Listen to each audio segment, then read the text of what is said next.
সংস্কার কমিশনের জনমত জরিপে মতামত, বিচার বহির্ভূত হত্যায় জড়িতদের ধরতে কমিশন গঠনের দাবি।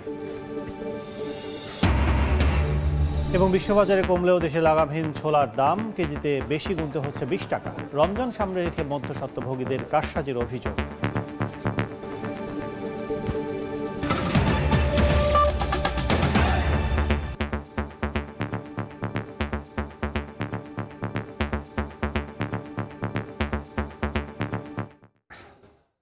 সময় সংবাদের সঙ্গে আছি আমি কাজল আব্দুল্লাহ।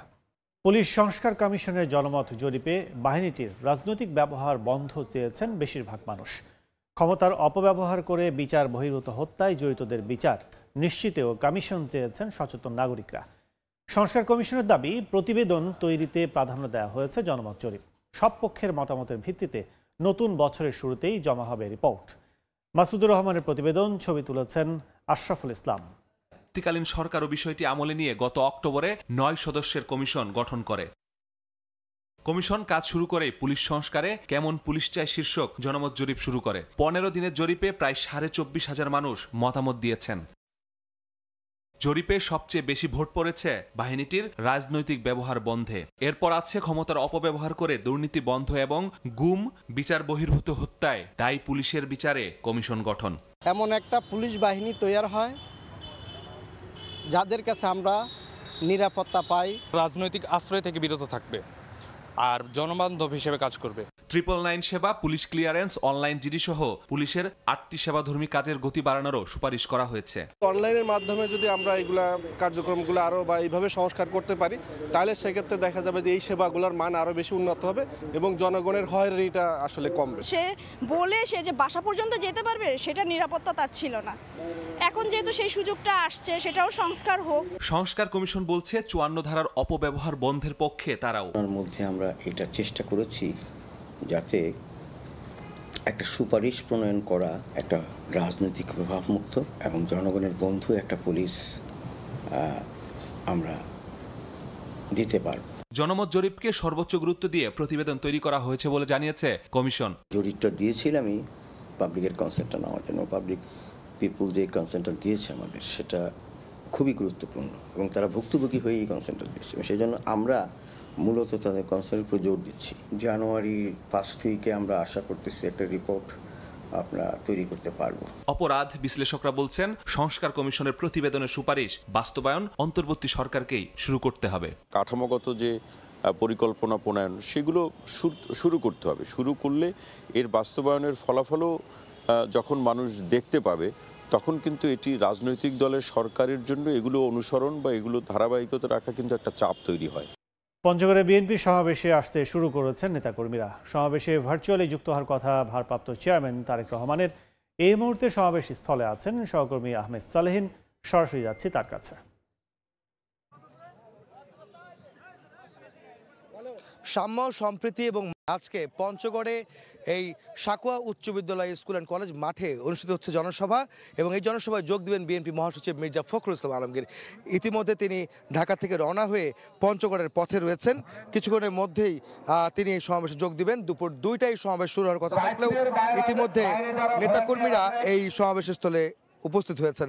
আপনারা জানেন যে বেশ কিছুদিন যাবতই, অর্থাৎ 5ই আগস্টের পর থেকে বাংলাদেশে যে সাম্প্রদায়িক সম্প্রীতির যে আমাদের অতীতের মতো যেমন ছিল, সেটিকে বিনষ্ট করতে একটি চক্রান্ত চলছিল এবং সম্প্রীতি বিনষ্টের যে উদ্যোগ কিংবা ষড়যন্ত্র, সেগুলি প্রতিহত করতেই মূলত হিন্দু, খ্রিস্টান, বৌদ্ধ, মুসলমান সবাইকে এক করে আজকের এই সমাবেশ অনুষ্ঠিত হতে যাচ্ছে। এই পঞ্চগড়ের সাকুয়া উচ্চ বিদ্যালয় মাঠে এই সমাবেশ অনুষ্ঠিত যাচ্ছে এবং সেই মাঠে মির্জা ফখরুল থাকবেন প্রধান অতিথি হিসেবে। এখানে ভাষণ দেবেন, কথা বলবেন নেতাকর্মীদের উদ্দেশ্যে এবং সাধারণ মানুষের উদ্দেশ্যে, এবং সর্বোপরি সাম্যের বাংলাদেশ গড়ার ক্ষেত্রে কী ধরনের উদ্যোগ নেওয়া যায় এবং সবাইকে ঐক্যবদ্ধ করা যায়, সেই বার্তাই তিনি দিবেন। আপনারা জানেন যে বিএনপি গত 16 বছর ধরে আন্দোলন করে আসছিল বিগত আওয়ামী লীগ সরকারের বিরুদ্ধে, এবং সরকারের পতনের পরও কিন্তু তারা বারবারই বলে আসছিলেন যে ঐক্যের বাংলাদেশ গড়ে তুলতে হবে, যেটি তারা অতীতেও বলেছেন, তারা এখনও সেই কথাটি কিন্তু বলে যাচ্ছেন।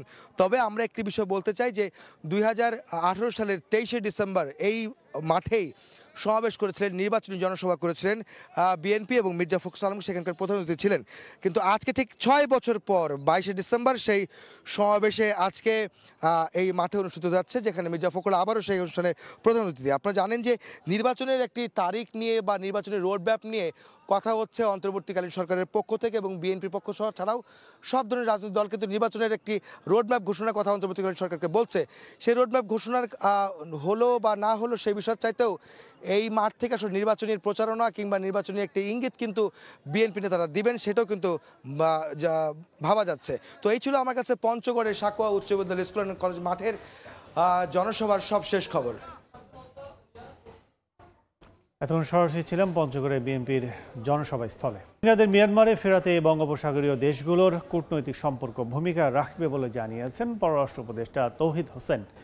সকালে রাজধানীর BIISS মিলায়তনে বঙ্গোপসাগরের সঙ্গে পুনঃসংযোগ স্থাপন অভিন্ন স্বার্থের খোঁজ শীর্ষক সেমিনারে একথা বলেন তিনি। উপদেষ্টা বলেন, বঙ্গোপসাগর কোনো ইকোনমিক্যাল জোন না হলেও ইকোলজিক্যাল জোন হিসেবে বাণিজ্যের দ্বার আরও উন্মোচিত হবে। সেমিনারে আরও উপস্থিত ছিলেন বাংলাদেশে নিযুক্ত জাপানের রাষ্ট্রদূত এও আমা কিমিনোরি। তিনি বলেন, বাংলাদেশের অর্থনৈতিক উন্নয়নে ভূমিকা রাখবে Japan. I'm just back from an informal consultation in Bangkok at the invitation of the Thai Foreign Minister, where the Foreign Ministers of Myanmar and Laos, Deputy Foreign Minister of China, and the Indian Foreign Secretary were present. This was on the situation in Myanmar. I told them in no uncertain terms that peace and order will not be possible in Myanmar and consequently in the region unless the Rohingyas lost in the camps in Bangladesh can go back to their homes with security and rights. নির্বাচন ব্যবস্থা সংস্কার নিয়ে চট্টগ্রামে বিভিন্ন দলের সঙ্গে মতবিনিময় সভার আয়োজন করেছে সংস্কার কমিশন। এই মুহূর্তে জেলা প্রশাসক কার্যালয়ের সম্মেলনে কক্ষে আছেন সহকর্মী শফিকুল আলম। সরাসরি যাচ্ছে তার কাছে।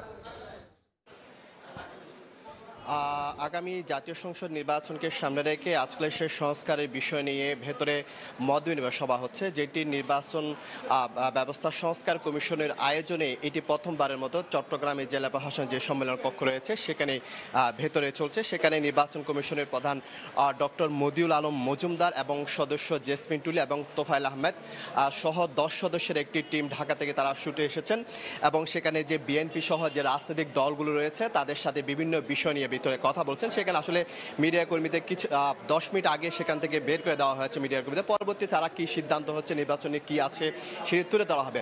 তবে সেখানে যে পুলিশ সদস্যরা এবং নির্বাচন সংশ্লিষ্ট যারা ছিল তারা বিভিন্ন অভিযোগ করেছেন অতীতের যে নির্বাচনগুলো ছিল সেগুলো যে কারসাজি এবং দিনের ভোট রাতে হয়ে যাওয়া এবং যে ব্যালট পেপার সহ বিভিন্ন বিষয়গুলি, বিশেষ করে কেন্দ্রে যে প্রিসাইডিং এবং সহকারী প্রিসাইডিংদের নিরাপত্তার বিষয়গুলো তুলে দেওয়া হয়েছে। এবং তারা বলছে আগামী যে নির্বাচন হবে সেই নির্বাচনে যেন 30টি আসনের মধ্যে অন্ততপক্ষে 150টি আনুপাতিক হারে নির্বাচন করা হয়, সেই বিভিন্ন বিষয়গুলো তুলে ধরেছেন। এবং যারা প্রিসাইডিং অফিসার, সহকারী প্রিসাইডিং অফিসার যারা রয়েছে এবং পুলিশ সদস্যরা যারা রয়েছে এবং নির্বাচন সংশ্লিষ্ট যারা রয়েছে তারা কিন্তু তাদের অভিজ্ঞতাগুলো শেয়ার করেছেন। অতীতে যে নির্বাচনগুলো হয়েছে 2015 সালে 18 সালে সেখানে তারা কী ধরনের সমস্যার মধ্যে পড়েছেন, বিশেষ করে প্রিসাইডিং এবং সহকারী প্রিসাইডিং অফিসাররা তারা যে রাজনৈতিক তাদের চাপ ছিল, তারা চাপের কারণে যে কাজ করতে পারেনি সেই বিষয়গুলো তুলে ধরেছেন। এবং পুলিশ সদস্যরাও কিন্তু আসলে বলেছেন যে তারা যে রাজনৈতিক চাপের কারণে তাদের দায়িত্ব পালন করতে পারে না, তাদেরকে চাপিয়ে রাখা হয়েছে। তাদের জনগণের যে ভোটের যে ব্যালট পেপার নিয়ে নিয়েছে কারসাজি এবং যে ভোটের যে নির্বাচনের পর ভোটের হার বেশি কম দেখানো যে কারসাজি ছিল সেই সব বিষয়গুলো তুলে হচ্ছে।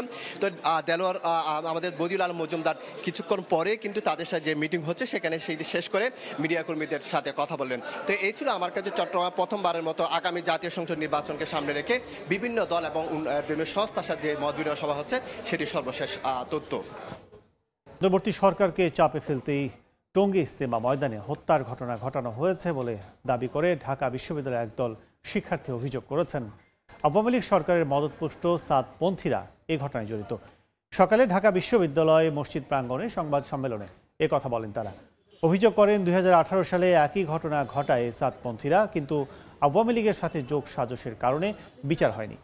এ সময় হত্যাকাণ্ডের পেছনে সচেতন ছাত্র সমাজ নামে ঢাকা বিশ্ববিদ্যালয়ের শিক্ষার্থীদের অন্য একটি অংশে সম্পৃক্ততার অভিযোগ করেন জুবায়েরপন্থী শিক্ষার্থীরা। 7 কর্মদিবসের মধ্যে আসামিদের গ্রেফতার সহ 4 দফা দাবি জানান শিক্ষার্থীরা।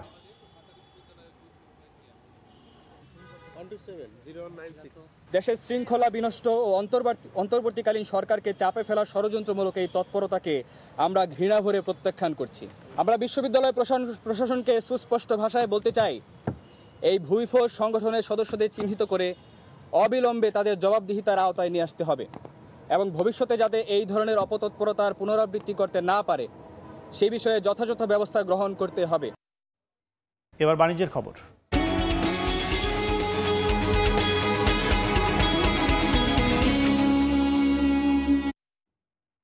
বিশ্ববাজারে বুকিং রেট সর্বনিম্ন পর্যায়ে থাকার সুযোগে রেকর্ড আমদানি সত্ত্বেও মধ্যস্বত্বভোগীদের কারসাজিতে নিয়ন্ত্রণে আসছে না ছোলার দাম। রমজান সামনে রেখে গত 5.5 মাসে 20,365 মেট্রিক টন ছোলা আমদানি হয়েছে, যা গত বছরের তুলনায় 133% বেশি।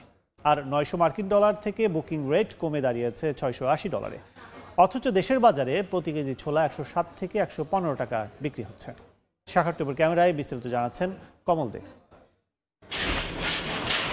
আন্তর্জাতিক বাজারে বর্তমানে প্রতি মেট্রিক টন ভালো মানের ছোলার বুকিং রেট 680 থেকে 700 মার্কিন ডলার।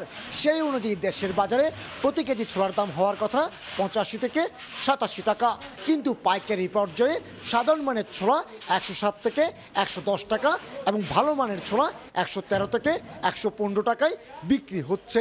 মূলত মধ্যস্বত্বভোগী চক্রের কবলে পড়ে ছোলার দাম নিয়ন্ত্রণে আসছে না বলে অভিযোগ ব্যবসায়ীদের। যদি বলে আপনারা স্লিপ দেন, রসিদটা দেন, রসিদ দিবে না, এরা বলে রসিদ দিতে পারবো না, এমনি ডেলিভারি নেন, যে দরকার ওই দরের কথা। তো এরকম ম্যাজিস্ট্রেট এসে ডিস্টার্ব করবে আমাদেরকে, ওনাদেরকে আর করতেছে না, ওনাদের কাছে যাচ্ছেও না। বছরে বাংলাদেশে 70 থেকে 80 হাজার মেট্রিক টন ছোলার চাহিদা রয়েছে।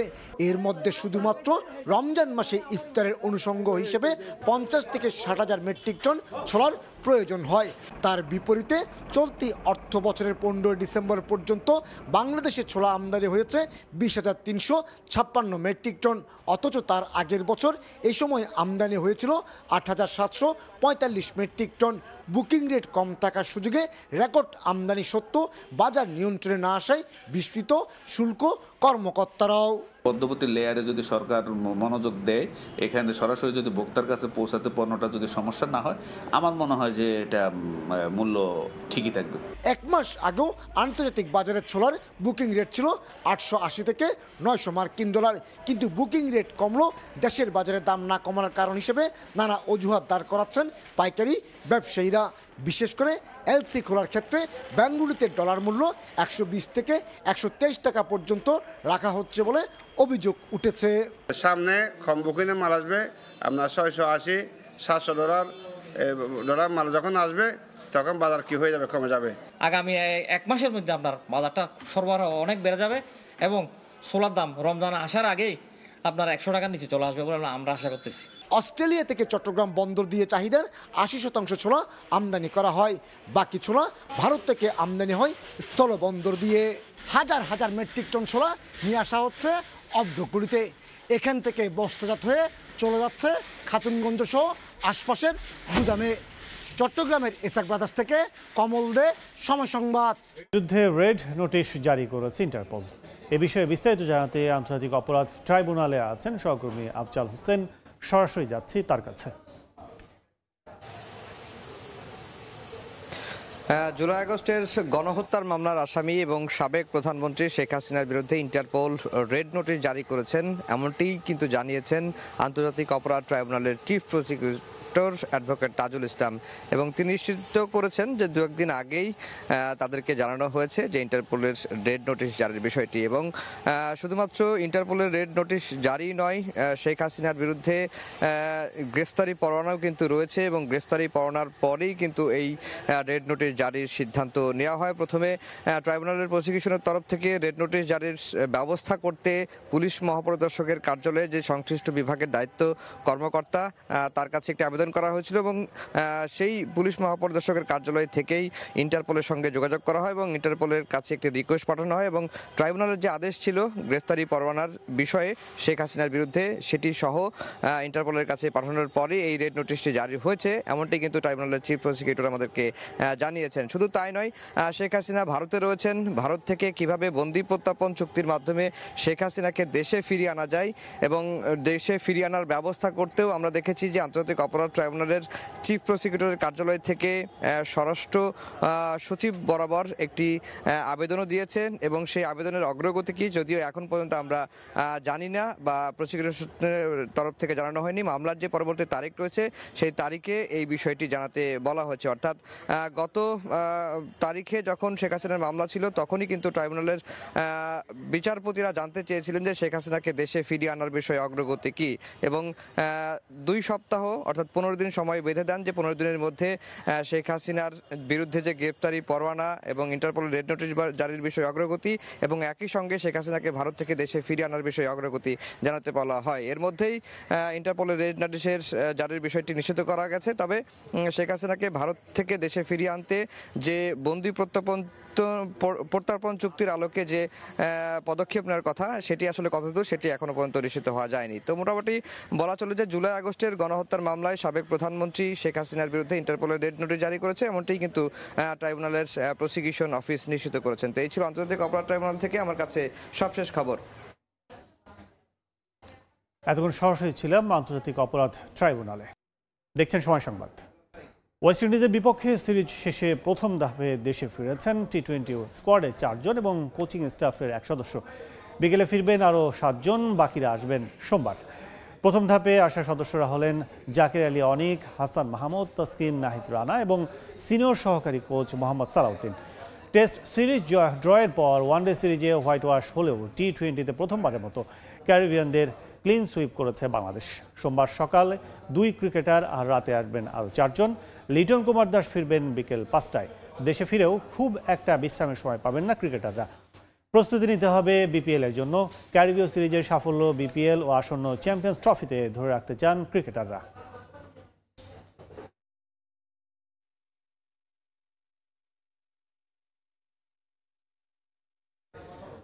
এ পর্যায়ে শীর্ষ সংবাদগুলো জানিয়ে দিচ্ছে আরেকবার।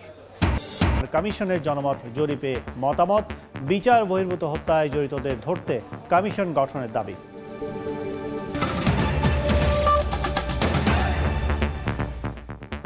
এই ছিল সময় সংবাদে, সঙ্গে থাকুন সময়ের।